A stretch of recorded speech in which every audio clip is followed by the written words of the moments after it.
All right. So yesterday what we saw was yam niyam asan pranayam pratyahar dharana dhyan samadhayoho ashtangani, 8 अंग. And then we did ahimsa satya asteya brahmacharya aparigraha yamaha, 5 प्रकारचे M आपण बघितले. And now we move on to 2.31. आता मी काल समजवलं, आपण समाजामध्ये राहतो, आपली एक स्पेस आहे, तशी प्रत्येकाची आपली आपली स्पेस असते आणि कोणाच्याही स्पेस मध्ये अतिक्रमण करायचा नाही आणि तो अतिक्रमण होऊ नये म्हणून हे 5 यम दिले गेलेले आहेत. हिंसा करू नये, सत्य बोलावं, चोरी करू नये, ब्रह्मचर्याचं पालन करावं आणि परिग्रह करू नये. सगळ्यांना सगळं पुरेसं अवेलेबल आहे. सो तो भाव ठेवून आपल्याला समाजामध्ये राहतो म्हणून, समजा मीच सगळं गोळा केलं तर दुसऱ्या 4 जण ब्लॅक मार्केटिंग हे ते हे सगळं परिग्रहाचाच परिणाम आहे. राईट. सो हे 5 यम, मग हे 5 यम कुठे फॉलो करायचे, कधी फॉलो करायचे, when are we suppose to follow यम, अहिंसा सत्य अस्तेय ब्रह्मचर्य अपरिग्रह, when and where and how, ते सगळे प्रश्न येतात. पतंजलींनी एकच सूत्र दिलंय. We move on to the next sutra 2.31. जाती देश काल समया नवच्छिन्ना सार्वभौमा महाव्रता. यमाचं व्रत घेणं म्हणजे महाव्रत घेण्यासारखं आहे. आणि let us take the word meaning बघूया. जाती, पहिला शब्द आहे जाती. जाती म्हणजे क्लास, रँक और लिनिएज. म्हणजे कास्ट, कम्युनिटी ह्या अर्थाने पण होतं. ओके. आणि विचेवर आणि ह्याच्यानी पण होतं की तुम्ही क्षत्रिय आहात का, व्हॉट एव्हर, ते जे जाती आहे, तो कुठल्याही अर्थाने तुम्ही जाती घ्या, it's perfectly all right. Okay. Class, rank और लिनिएज, कुठल्या जातीचे तुम्ही आहात. काल, जाती, काल. काल इज टाइम किंवा इरा, युग म्हणतो ना आपण. येस स्मिता. देश राहिला म्हणजे जाती देश, आय एम सॉरी. जाती नंतर येतं देश, नंतर काल येणार. सो देश म्हणजे प्लेस, जागा. म्हणजे कंट्री पण असू शकतं, घराच्या आत पण असू शकतं. Wherever you are, that is the place. जिथे तुम्ही असाल तो देश, तो देश बनतो. देश इज एरिया. स्थान म्हणू आपण त्याला. जाती, देश, काल. काल म्हणजे टाइम किंवा इरा. आता काल म्हटल्यावर कुठलाही काल, सकाळ दुपार संध्याकाळ घ्या किंवा तुम्ही हे युग, सत्ययुग, कलयुग, कुठलाही युग घ्या. सो काल इज काल, एनी टाइम. जाती, देश, काल. समय, समय म्हणजे सर्कमस्टॅन्स किंवा कंडिशन, म्हणजे स्थिती. समय म्हणजे स्थिती, कुठल्याही स्थिती, परिस्थिती. सो समय इज परिस्थिती, कंडिशन किंवा सर्कमस्टॅन्स. सो जाती, देश, काल, समय, अनवच्छिन्ना. ओके. अनवच्छिन्ना. चिन्ह, आता छेद ह्या शब्दावरनं चिन्ह हा शब्द आणि त्याच्यावर अनवच्छिन्न आहे. तर छेद म्हणजे तोडणे, अनवच्छिन्ना म्हणजे अजिबात न तोडणे. सो अनवच्छिन्ना म्हणजे नॉट बाउंडेड, नॉट लिमिटेड. म्हणजे जाती, देश, काल आणि समय, इररिस्पेक्टिव्ह. कुठली जाती, कुठला देश, कुठलं काल, कुठला समय, कुठलाही असो, अनवच्छिन्ना. सार्वभौमा. सार्वभौमा म्हणजे युनिव्हर्सल. जगाच्या पाठीवर कुठेही गेलात तरी युनिव्हर्सल. महाव्रत, महाव्रत म्हणून या यमांचं पालन करायचंय. महाव्रत is a vow. We take a VOW, vow. आपण वाव घेतो ना. So yamas are the great universal vows, unconditioned by class, time, place and circumstance. यम म्हणजे महाव्रत आहे.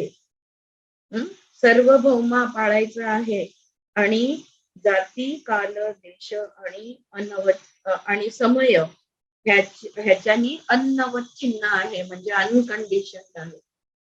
कुठेही जा, कुठल्याही सर्कमस्टन्सेस मध्ये असा, काहीही परिस्थिती कुठलीही असू दे, म्हणजे तुम्ही म्हणाल की नाही अगदी माझा जीव घ्यायलाच तो आलेला, कुठलीही योगी जो आहे तो अहिंसेचं पालन करणार कुठल्याही परिस्थितीत. मग नाही त्यांनी मला फारच ट्रिगर केलं, नाही, नो एक्सक्युजेस. मग मला फारच चिडवलं, नो एक्सक्युजेस. आणि नाही नाहीतरी कोणी घेत नव्हतं, तिकडेच पडून होतं म्हणून मी उचलून आणलं, त्याला ते झालं स्थेय, नो एक्सक्युजेस. कोणाच्याही जी वस्तू आपली नाही त्याला कुठल्याही परिस्थितीत, कुठल्याही देशामध्ये, कुठल्याही कालामध्ये आणि कुठल्याही जातीचे तुम्ही असाल तरी सुद्धा त्याचं पालन झालंच पाहिजे. Okay, so that was 2.31. Is it clear? की जाती देश काल समय अन्नवच्छिन्ना सार्वभौमा महाव्रतः. Now we move on to 2.32. 2.32 शौच संतोष तपस्वाध्याय ईश्वर प्रणिधानानी नियमः. सो यम 5 बघितले, आता आपल्याला पतंजली 5 नियम देत आहेत. Okay, individual practices to build your own character. What are niyamas? Niyamas are individual practices to build your own character. स्वतःचं कॅरेक्टर, स्वतःचं पर्सनॅलिटी, स्वतःचं व्यक्तिमत्व तयार करण्यासाठी किंवा योगी बनायची योग्यता तयार करण्यासाठी ज्या नियमांचं पालन होतं त्याला नियम म्हणतात. आणि हे आहेत 5: शौच, संतोष, तपः, स्वाध्याय आणि ईश्वर प्रणिधान. हे 5 नियम आहेत. आता आधी आपण शौच बघूया. आता हठयोग जर तुम्ही बघितला ना तर त्याच्यामध्ये शुद्धिक्रिया, षटकर्म वगैरे सगळं काय काय प्रॅक्टिसेस दिलेले आहेत. आणि पतंजलीने एकच शब्द वापरलाय आणि त्याच्यात सगळं आलं, ते आहे शौच. जस्ट प्युरिटी, क्लीनलीनेस, शुद्धता. आता काय काय शुद्ध करायचं आहे? फक्त रोज आंघोळ करा, दात घासा, टॉयलेटला जा, हे शौच आहे का? नाही. विचारांचा शौच, मनाचा शौच, चित्ताचा शौच. So purity in of all levels. All right. So आता आपण हे शौच जरा डिटेलमध्ये बघूया. शौच म्हणजे क्लीनलीनेस किंवा प्युरिटी, शुद्धता किंवा स्वच्छता, दोन्ही येणार. स्वच्छ पण आणि शुद्ध पण दोन्ही येणार इकडे. आता इंटरनल आणि एक्सटर्नल असे 2 प्रकारचे आहेत. शारीरिक शौच, शारीरिक स्वच्छता 2 प्रकारची, इंटरनल आणि एक्सटर्नल. मुळात शौच कशाला करायला पाहिजे? कारण अशुद्धी सारखी येतच असते. आता बाह्य शौच सगळ्यांना माहितीये, आंघोळ करणे, दात घासणे, केस नीट करणे, कापणे, धुणे, नख स्वच्छ ठेवणे वगैरे वगैरे. All of that will come under external body cleansing. What is internal body cleansing? Internal body cleansing मध्ये अन्न आणि पाणी ग्रहण करतो आपण, श्वास पण आपण घेतो, ते सगळं जे शरीराच्या आत बाहेरून जे जातं आहे बॉडीच्या आत, through your nose, through your mouth, through the various openings, त्यांचं स्वच्छता करणे, त्यांची शुद्धता ठेवणे. ऑलराईट. सो ड्रिंक्स आहे, फूड आहे, हे सगळं त्याच्यामध्ये चॉईसेस. मग तुम्ही असं अन्न घाला. मग आता इथे आहार आला, की असा आहार घ्यायचा जो पचायला सोपा आहे, ज्याचा मल जास्त तयार होणार नाही. म्हणजे कसा पाहिजे? फ्रेश पाहिजे, लगेच बनवलेला पाहिजे. ऑल दोज आहाराचे जे नियम आहेत ते सगळे इकडे बसतील. आता पिण्याबद्दलचं जर नियम बघितले तर सकाळी उठून पाणी प्यावं, दुपारी ताक प्यावं, रात्री दूध प्यावं. हे जे आहाराचे सगळे नियम आपण स्टडी केलेले आहेत ऑलरेडी आणि जे भगवद्गीतेमध्ये दिलेले आहेत ते नियमांचं पालन. अरे आता ही झाली शरीराची शुद्धता. पण मनाची शुद्धी कशी करणार? मनाचा शौच. How are you going to remove the impurities of the mind? Mind मध्ये कुठले अशुद्धी आहे? षडरिपू जे आहे ते मनाची अशुद्धी आहे. ॲरोगन्स, जेलसी, एनवी, अँगर, ह्या सगळ्या गोष्टी ज्या आहेत ना, all of these are impurities आणि अशुद्धी आहेत या, आणि मनामधनं ह्या अशुद्ध्या काढायच्या आहेत आपल्याला. राग, द्वेष, लोभ, मोह, मत्सर्य हे सगळं जे आहे हे मनाच्या अशुद्ध्या आहेत आणि काढायच्या. कशा काढणार? कशा काढणार? पहिलं सूत्र आपण केलेलं, क्रियायोग, तपस्वाध्याय, ईश्वर प्रणिधान. क्रियायोग, आसन आणि प्राणायाम ह्या 3 प्रॅक्टिसेसनी आपण मनाचं शौच करू शकतो. क्रियायोग, आसन आणि प्राणायाम. सो पहिला नियम होता शौच. आता दुसऱ्या नियमाकडे जाऊया, संतोष. आता इथे संतोष म्हणजे सर्वसाधारण सॅटिस्फॅक्शन असा अर्थ होत नाही. There is another word with a deeper meaning for santosha. It is contentment. Contentment. Be content with what you have. जे आहे त्याचा आनंद घ्यायचा, जे आहे त्याच्यामध्ये समाधानी राहायचं. ओके. रोजच्या आयुष्यामध्ये तुमच्या माझ्यासारखे संसारी लोक आहेत, मग मला प्रश्न विचारतात, आपण इच्छा करायच्या नाही का, डिझायर्स करायच्या नाही का, आणि मग आपण अम्बिशन राहायचं नाही का, मग आपण अचीवमेंट कशी मिळवणार? Okay, obviously these are, but you can stay happy with what you have and try for whatever you want. आणि मनस्थिती जर तुमची संतोषाची असेल तर तुम्हाला जे काय प्राप्त करायचंय ते सहज प्राप्त होणार, लॉ ऑफ अट्रॅक्शन. राईट. आता सगळ्यांना the secret law of attraction. Right. So what where तुमचं अम्बिशन फॅन्टास्टिक, तुमची क्रिएटिव्हिटी फॅन्टास्टिक, तुम्हाला अचीवमेंट करायचं आहे, no problem at all, but where are you trying to go there from? आता जी स्थिती आहे त्याच्यामध्ये अनहॅपी राहून जर तुम्ही दुसरं काहीतरी अचीव करायला बघणार, खूप स्ट्रगल येईल. But if you are contented with what you have, then तुमची मनस्थिती कशी आहे? काम अँड क्वाईट अँड जॉयफुल. मग काम, क्वाईट अँड जॉयफुल स्टेट मधनं जेव्हा तुम्ही कुठली गोष्ट मिळवायचा प्रयत्न करता, 100% मिळणार. ओके. सो इथे संतोष, पण हे रोजच्या आयुष्यात. पण योगी जो आहे त्यांनी संतोषाची परिभाषा इकडे वेगळी आहे योगासाठी. त्यांनी कुठल्याही अगदी अति आवश्यक आवश्यक जे आहे त्याच्यापेक्षा अधिकची इच्छा करू नये. Minimum food, minimum clothes, minimum comforts and whatever कम्फर्टची साधनं. आणि लेट मी टेल यू, ह्याच्यासाठी आपण एक जोडी कपडे घेऊन फक्त नर्मदा परिक्रमा किंवा जंगलात जाऊन किंवा कुठल्याही गुफामध्ये जाऊन बसायची गरज नाहीये. Even in your own life you can start practicing santosh. आणि संतोष ठेवला की अपरिग्रहाचं पालन आपोआप होतं. है ना? That make sense, right?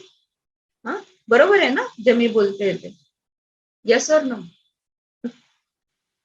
काय झालं, सगळे कुठे आहात?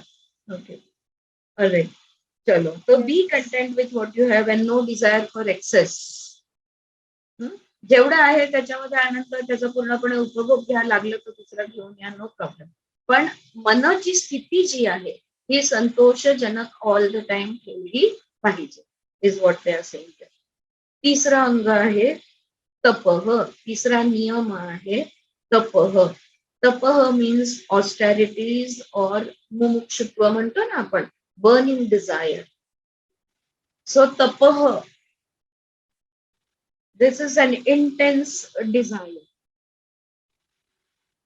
आता तप आपण म्हटला, तप आपण क्रियायोग मध्ये पण बघितलं, तप, स्वाध्याय, ईश्वर प्रणिधान. So whenever we are working hard toward something, म्हणजे जेवढ्या एकाग्रताने आसन करता येईल करतो, जेवढ्या एकाग्रताने प्राणायाम करता येईल करतो, जेवढ्या एकाग्रताने अभ्यास करता येईल करतो, वेळात वेळ काढून करतो, all that will come under तप.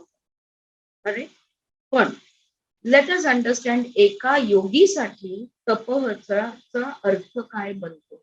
Okay, there are around 4 points that I am going to give you. पहिलं पॉइंट आहे ability to bear extremes like hunger, thirst, heat and cold. So तहान, भूक, थंडी आणि उष्णता ह्याच्यावर मात करायची. म्हणजे स्वतःच्या सहनशक्तीची परीकाष्ठा साधेपर्यंत जायचं.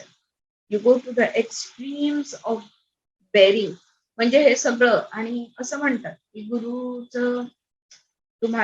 गुरुचं हे काल आम्ही ईशावास्य उपनिषद मध्ये what we studied, the third point about the guru, that the guru makes it possible for you. तर ते त्यांच्या एनर्जीनी ते तुमची सहनशक्ती वाढवून देतात. So extreme hunger, thirst, heat and cold ह्याची सहनशक्ती वाढवणे, ability to bear these extremes, हे तपाखाली येतं. दुसरं, standing calmly, sitting in posture. उभे आहात तर स्थिर उभं राहता आलं पाहिजे, बसलेले आहात तर स्थिर बसता आलं पाहिजे. थोडक्यात सदैव आसनात राहणं. आसन कोणाला म्हणतात? शरीराची ती अवस्था ज्याच्यामध्ये पूर्ण सजगता आहे. Okay, a body posture taken with complete awareness is called an asana. Is there any reason why you should not be aware of your body posture throughout the day or even night for that matter? Right? काही कारण आहे की तुम्ही का तुमच्या शरीराकडे लक्ष नसावं? No reason. राईट? सो ह्याला पण तप म्हणतात, कारण प्रयत्न लागतो त्या गोष्टीसाठी. तो तपच आहे. सो आसन स्थिती ग्रहण करणे, हे जे ह्याला स्थित प्रार्थनासन म्हणतात, जे आनंदी तिच्या वर्गामध्ये घेते. As soon as students come to class, त्यांचे दोन्ही पाय जोडलेले आणि गुडघे शिथिल थोडेसे सोडायचे, कंबर आत दाबून घ्यायची, हात जोडायचे, डोळे बंद करून उभं राहायचं. 5 मिनिट्स फक्त उभी ठेवते. आणि आठवड्यातनं एकदा 20-20 मिनिटं ती तशी उभी करते. आणि शरीर लोकांचं त्यांना लक्षात येत नाही की आपलं शरीर डुलतंय, पण त्यांचं शरीर डुलत असतं. And that is the test of स्थिरता. अरे कुठेही गुडघे टाईट अजिबात नाही करायचे. If you are going to try this, what I am saying is listen to it carefully. Join your feet together, loosen your knees. गुडघे थोडेसे किंचित वाकवायचे, ढिल्ले करायचे आणि पोट आत खेचून कमर आत दाबून घ्यायची. राईट? आणि मग हात शिथिल आहेत, हात जोडलेले आहेत, हाताचे अंगठे कधीच क्रॉस करू नये. यू होल्ड लाईक दिस. एका बिंदूवर नजर स्थिर करायची आणि सावकाश डोळे बंद करून घ्यायचे. आणि किती मिनिटं उभं राहता येतं जरूर करून बघा. हा तप आहे. तुमचा जर फेमिनाईन आणि मॅस्क्युलाईन, इन आणि यांग, पुरुष आणि प्रकृती वेल बॅलन्स्ड असेल तर तुम्ही स्थिर उभे राहा. बरं, फक्त एवढंच नाही, अजून एक तप आहे. जेव्हा जेव्हा दोन्ही पायावर उभे असाल ना, तेव्हा एखाद्या पायावर जास्त भार दिलाय का ह्याच्याकडे सजगता ठेवा आणि दोन्ही पायावर इक्वल भार डिस्ट्रीब्यूट करा. Stand on both your feet any time, every time that you stand, with equal distribution of weight. हा पण तपाचाच भाग होतो आणि दिस गोज अ लॉंग वे. खूप इम्पॉर्टंट अशी ही प्रॅक्टिस आहे तपाची. तिसरं, मॅडम, म्हणजे तपाचा अर्थ ध्येय ठेवून केलेला प्रयत्न असं म्हणता येईल? धैर्य ठेवून करेज तर पाहिजेच ना बेटा. तप म्हटल्यावर करेज आलंच, धैर्य नाही, म्हणजे ध्येय ठेवून केलेला प्रयत्न म्हणजे तप होईल ना? तसं म्हटलं, yes, that is also right. धैर्य ठेवून केलेला तप तुम्हाला डिफाईन करायचं, that is perfectly all right. पण तप म्हटलं की आपल्याला फक्त एका पायावर उभे असलेला योगी दिसतो, पण नाही. तप अनेक प्रकारचे असतात. कर्मयोगी सगळे तपामध्येच असतात. ऑल कर्मयोगीज are living a life of तप. सो येस, धैर्यामध्ये धैर्य ठेवून केलेला प्रयत्न. Very true. तिसरं, ऑब्झर्विंग मौन, मौनाचं पालन, मौनाचा प्रयत्न. आता इथे 2 प्रकारचे मौन दिलेले आहेत, अकार मौन आणि काष्ठ मौन. अकार मौन म्हणजे बोलायचं नाही, ऍब्सन्स ऑफ स्पीच. आपण कितीही मौन धारण केलं तरी सुद्धा आपल्या डोक्यामध्ये असंख्य कॉन्व्हर्सेशन चालू असतात, नेव्हर एंडिंग कॉन्व्हर्सेशन. अंतर्मौन नसतो, बहिर्मौन आपण ठेवून घेतो, त्याला अकार मौन म्हणतात. आणि काष्ठ मौन म्हणजे ऍब्सन्स ऑफ ऑल एक्सप्रेशन्स. म्हणजे काय काय आलं त्याच्यामध्ये, शब्द, साइन लँग्वेज किंवा जेस्चर्स ज्याला आपण म्हणतो ते पण आलं काष्ठ मौन. ऑलराईट. सो मौन, इंटरनल अँड एक्सटर्नल मौन, ऑल काइंड ऑफ मौन. म्हणून विपश्यनाला जाताना अगेन सगळ्यात जास्त अनुभव घेतलेली मला माहिती आहे आनंदी. सो ती विपश्यनाला जाताना ती 2 चुन्या घेऊन गेलेली आणि कम्प्लीटली घूंघटा लेके ही थी ऑल द टाइम. वाई? किसी के नजर से नजर बात कर सकती है. आणि मौन पाळायचंय तर मौन पाळायचंय, मग तो नजरेनी सुद्धा बोलायचं नाही. Alright. If you want to do something, do it properly. So no talking even with glances or with eye contact. Alright? So all sort of moment. आणि चौथा आहे उपवास, फास्टिंग.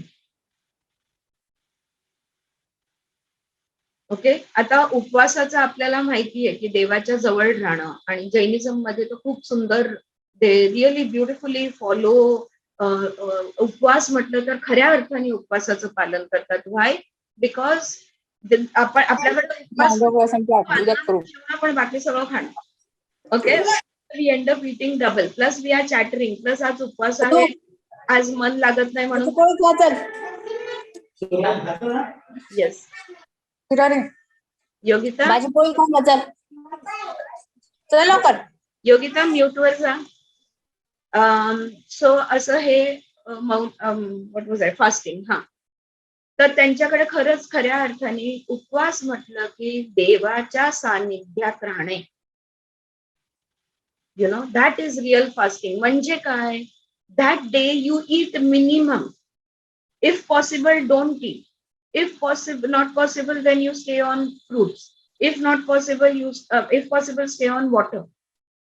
So फक्त जल किंवा जल पण नाही, किंवा फक्त जल, मग नाहीतर फक्त फ्रूट, नाहीतर फक्त मिल्क अँड मिल्क प्रोडक्ट्स, नाहीतर फक्त भाज्या, नाहीतर फक्त धान्य वर्ज्य करा. You know, depending on your capacity you will. But दिवसभर आजप जप, देव काय म्हणतो, पोथी वाचणे, नामस्मरण करणे, ह्याचा अर्थ होतो उपवास. That is the real fasting. Not watching TV, mobile ठेवून देणे 1 दिवसासाठी. 7 तास मोबाईल हातात नाही घेतला तर काही बिघडत नाही.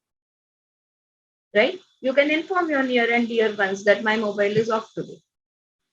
ह्याला खऱ्या अर्थाने कम्युनिकेशन मिनिमम वर ठेवणे, देवाच्या जवळ राहणे, पूजा पाठ, जे म्हणाल ते, मेडिटेशन, ऑल ऑफ दॅट. तर हे झालं फास्टिंग. पण इकडे जे फास्टिंग, तपामध्ये जे फास्टिंग म्हणताय ते आपण दिवसोंदिवस अन्न पाणी सोडणे, खऱ्या अर्थाने फास्टिंग. योग्याचं फास्टिंग कसं आहे की तो दिवसोंदिवस, महिनोन-महिने समाधीवस्थ होतो, तिथे अन्न पाण्याचं ग्रहण करत नाही. ऑलराईट. सो ह्याला म्हणतात तप. So these are all aspects of tapas. चौथं, shall we move on to the next one? The fourth niyama is स्वाध्याय. आता स्वाध्यायामध्ये काय काय येणार? स्वाध्याय म्हणजे स्वतःचा अध्याय, अभ्यास. ओके. स्टडी ऑफ शास्त्रास, शास्त्राचा अभ्यास करणे म्हणजे स्वाध्याय. ओंकाराचा जप करणे, चांटिंग ओम, मीन्स स्वाध्याय. Why will you do Omkar chanting? Why will you do Sutra Pathan? Why will you do study of all the Shastras? हे का करणार आपण? कशासाठी आपल्याला कुठली शुद्धी क्रिया करायची आहे इथे? वाचा शुद्धी.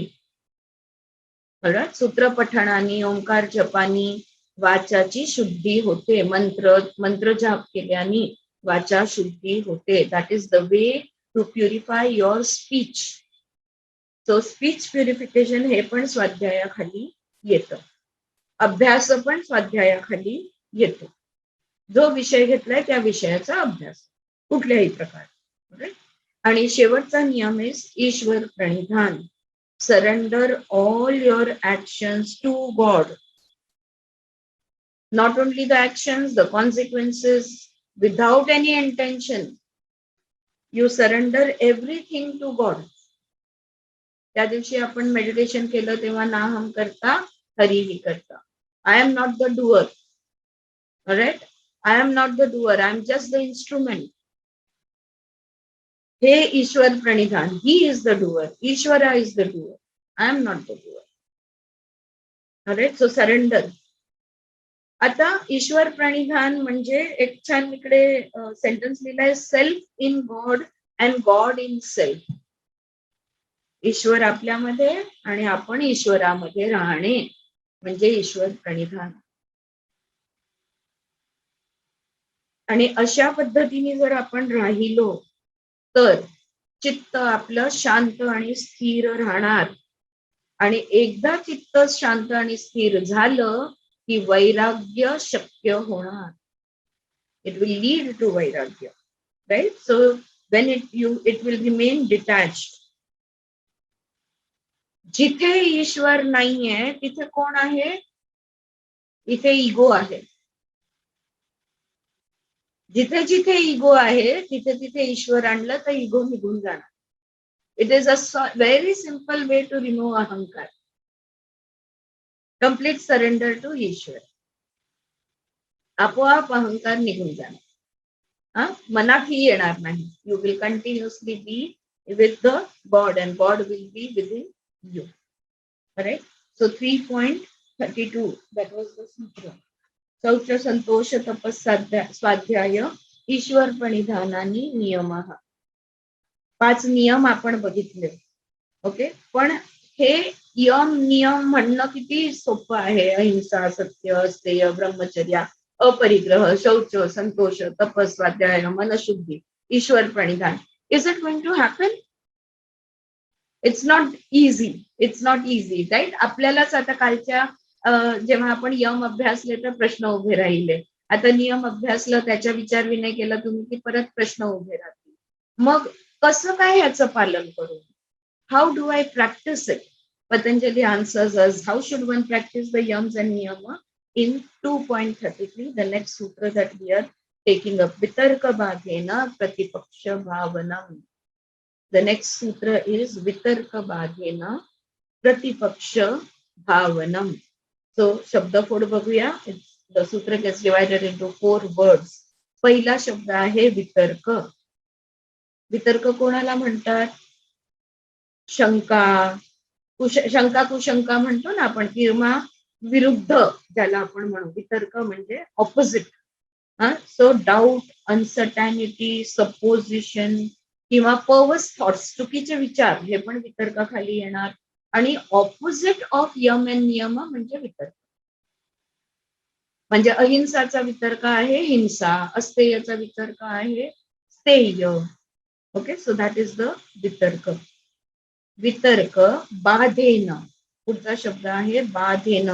बाधा या शब्दावरनं बाधेन.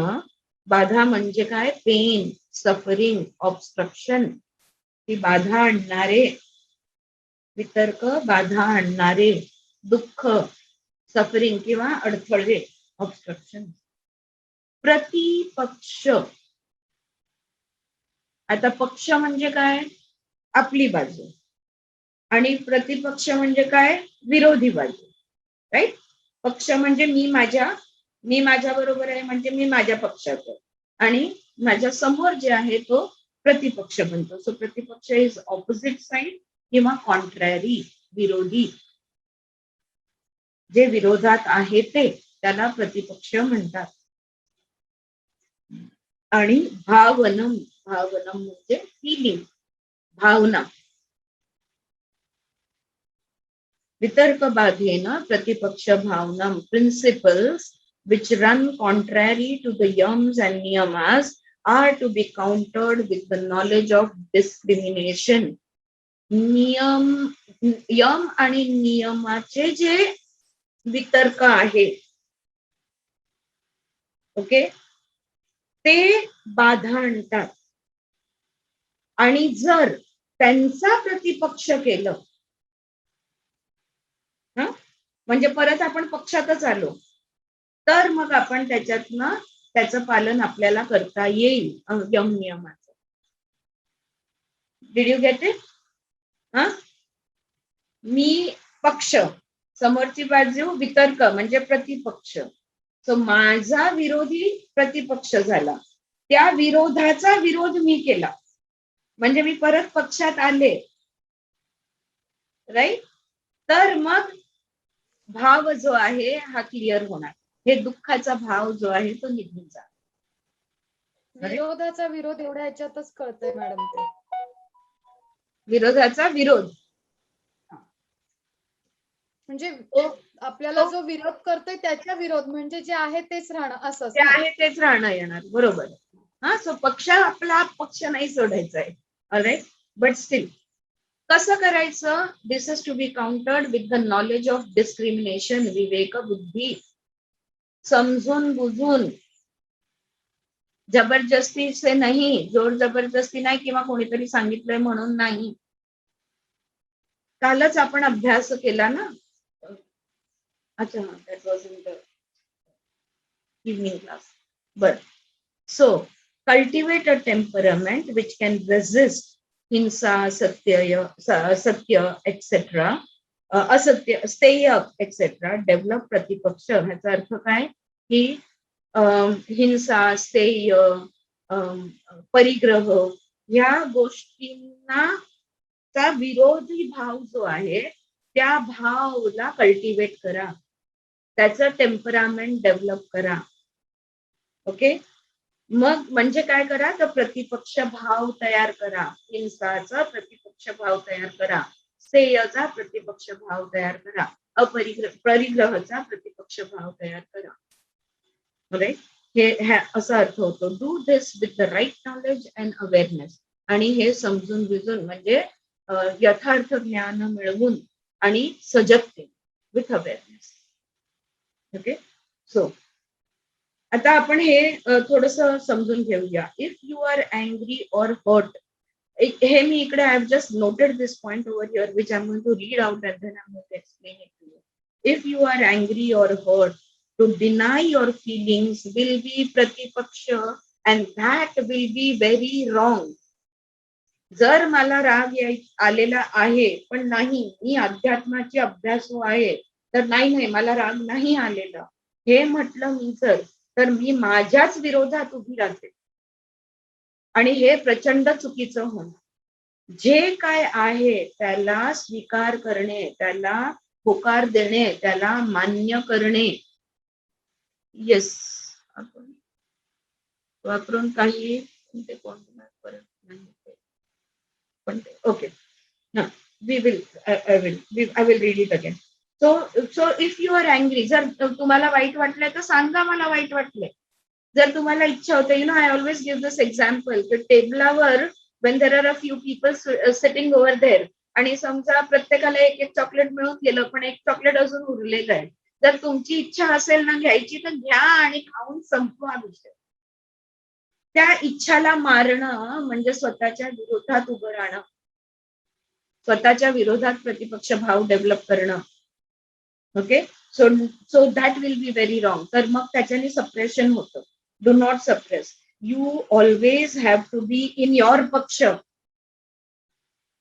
मी माझ्या बाजूने मी नाही उभी राहणार तर कोण उभं राहणार? जर मला वाईट वाटलंय तर मला वाईट वाटलंय, राग आलाय तर राग आलाय, आनंद झालाय आनंद झालाय. जे काय मला जाणवतंय त्याचा स्वीकार करणे म्हणजे स्वतःच्या पक्षामध्ये असणे. नाही तसं केलं तुम्ही तर तुम्ही स्वतःच्याच विरोधात प्रतिपक्ष भाव डेव्हलप करा. Understand this very well. Be authentic. ह्याला इंटिग्रिटी म्हणतात. 2 beautiful words in English for it. Authenticity and integrity. आणि हे ठेवायलाच पाहिजे. सो गोट मग काय करावं, पण ते तेवढंच ठेवून संपलं का विषय? No. If you are angry, if you are hurt, agree, admit that yes, I'm angry, I'm hurt, and then find out why. Go to the root cause of your anger or your hurt. This will be the most important step to take. Okay, so go to the root of it, find where it is coming from, and this will be pakshabha. कुठून हा राग आला मला? नक्की ह्या गोष्टीचाच राग आला आहे का राग एक सिम्पटम म्हणून दिसतोय, त्याच्या मागे दुसरं काहीतरी कारण आहे? राईट. फिअर मधनं राग आलेला आहे असंही येऊ शकतं ना. मुलं लेट आली, सांगितलंच नाही, किती भडकतो आपण त्यांच्यावर. तर तो राग कुठला? लेट आली म्हणून आहेत का? नाही, आपण घाबरलो, काय झालं असेल म्हणून राग आलेला. So what is the root cause? Fear. And what is the symptom? अँगर. राईट. सो नेहमी पक्षामध्ये राहावं, स्वतःच्या पक्षामध्ये. ओके, पार्टी जम्प करायची. Right. Okay. So now next point. Abhi, let us understand it a little bit. Study the opposite force with calmness and patience. समजा विरोध, तुम्हाला विरोधाभास जाणवतो आहे, तर तो जो विरोधी पक्ष आहे ना, किंवा विरोधाची जी बाजू आहे, त्याला समजून घ्या. त्याच्या, समजा माझा मनच मला त्रास देतो. ओके, जर माझा मन माझ्या प्रतिपक्षमध्ये आहे आणि त्याचा मला त्रास होतोय, तर मी काय करायला पाहिजे? माझ्या मनाला समजून घ्यायला पाहिजे. I have to understand the nature of my mind. I have to understand its working. आणि मग शांतपणे, पेशन्सनी, धैर्यानी, धीरजनी त्याचा नीट त्याला समजून घेतलं तर त्याला आपल्याला आपल्या पक्षामध्ये आणता येईल. ओके. आता बघा, now this I have said you, but in practical class you all know that एखादी असं स्थिती जमत नसेल ना, तर आपले स्टुडंट्स किती धडपड करतात. they struggle to get into that posture. हा प्रतिपक्ष भाव आणि तो वितर्क आणि तो दुःख देणार. मग जर माझं फॉरवर्ड बँडिंग पूर्णपणे होत नाही, तर का होत नाही? कुठले स्नायू त्या पर्टिक्युलर आसनामध्ये इन्व्हॉल्ड आहेत? त्या मसल्सची लवचिकता मी कशी वाढवू शकते? काय अडथळा येतो? समोरची बाजू, माझं शरीर जो माझा विरोध करतं, माझ्या डोक्यामध्ये तर खूप सुंदर मी शीर्षासन करत असते, राईट, पण प्रॅक्टिकली करायला गेल्यावर धडपडत असेल. If that is happening, then I have to understand my body. Why am I not able to hold the balance? Why am I not able to fold as much as I should? Why am I not able to stretch as much as I should? आणि ते समजून घेतलं आणि त्याला सांभाळून घेतलं आणि त्याचा उपाय केला की तो आपल्या पक्षामध्ये, we will be able to perform. So आसन, प्राणायाम मध्ये पण आपण यथाशक्ती, शनै शनै असं आपण म्हणतो. You have to do only and only as per your ability, यथाशक्ती. And शनै शनै, gradually, slowly. ह्या दोन गोष्टी आपण म्हणतो. तिकडे don't fight with it. Actually खूप सुंदर फ्रेज आहे ह्याच्यासाठी. न हठ न बल. हठ योगामध्येच हा न हठ न बल. ओके. सो डू प्रतिपक्ष टू युअर हठ, म्हणजे आपला हट्ट असतो ना, ते आपल्याला हे झालंच पाहिजे. आणि आपण बल वापरतो तिकडे. We try to use our complete strength, physical and mental strength to achieve. त्या दोन्हीचा प्रतिपक्ष करायचा, हठ आणि बल, या दोन्ही गोष्टीचा प्रतिपक्ष करायचा. असं केल्याने काय होणार आहे? इक्विपॉइज, इक्विलिब्रियम, बॅलन्स साधता येणार आहे. We will be, whatever the level of your posture, sthira sukhamasana, there has to be sthirta and there has to be sukhakarata in that posture. त्या आसनामध्ये हा तर डेफिनेशन आहे आसनाचा स्थिर सुखमासन, राईट. सो डू प्रतिपक्ष to the हठ and bala and find your balance, find your equipoise, equilibrium. Now through paksha and pratipaksha we can balance the 3 energetic current. अजून एक परिणाम आहे प्रतिपक्षाचा, पक्ष आणि प्रतिपक्षाचा. आपल्या मध्ये 3 प्रकारच्या ऊर्जा वाहतात, इडा, पिंगळा आणि सुषुम्ना. Okay, the moon energies, the sun energies and the मध्यगा और the balance of both the energy. तर ह्याच्यामध्ये हे जे एनर्जीज आहे ह्याच्यामध्ये आपल्याला एक हार्मोनियस फ्लो एस्टॅब्लिश करता येतो. We will be able to establish a harmonious flow. In short, sympathetic, parasympathetic, beautifully balance, but no hatha, no bal. समोरची बाजू समजून घ्या. जर मला हिंसा करायची इच्छा होते, जर मला एखाद्या रेप बद्दल ऐकल्यानंतर मला प्रचंड राग येतो, काय म्हणतो आपण, तळपायाची आग मस्तकात जाते, समथिंग मराठीमध्ये म्हणतो ना ते. If that is happening, if I am burning up with अँगर, then I need to find out की न्यूजपेपर मधला रेपचा इन्सिडेंट ऐकून माझ्यामध्ये एवढी स्ट्रॉंग रिॲक्शन का येते. I have to find out the root cause of, right. Okay, कारण हे ट्रिगर्स आहेत आणि ट्रिगर्स कोणाला देता येतं, जे आहे त्यालाच ट्रिगर देता येतं ना. जे नाहीच आहे त्याला कुठून ट्रिगर करणार आहात तुम्ही. So all these things are within us and they get trigger and we have to go to the root cause. आणि beautifully Patanjali has given a simple sutra, वितर्क बाधेन प्रतिपक्ष भावना. श्वास घ्यायला त्रास होतोय का सोडायला त्रास होतोय. जर सोडायला त्रास होतोय, then you need to bring about a balance in it, right? So whatever the state of your breath, whatever the state of your thoughts, whatever the state of your emotions, whatever the state of your physical body, whatever the state of your yama, niyama, asana, pranayama and pratyahara, कुठल्याही अवस्थेमध्ये असू दे, त्याच्यामध्ये जर वितर्काचा बाधा आपल्याला काढायची आहे तर प्रतिपक्ष भाव डेव्हलप करायचा. ज्या गोष्टीचा त्रास होतोय त्याचा प्रतिपक्ष भाव डेव्हलप करायचं, कल्टिवेट करायचं, टेम्परामेंट सुधारायचा. आणि ह्याच्याने आपलं कॅरेक्टर बिल्डिंग हळूहळू होत राहणार आणि हळूहळू जसं आपण सम होऊ तसं आपण समाधी अवस्थेपर्यंत जात राहणार. I think we will stop here. But 2.33 Vitarka Badhena Pratipaksh Bhavana is followed by even more detail in 2.34, which we will do tomorrow.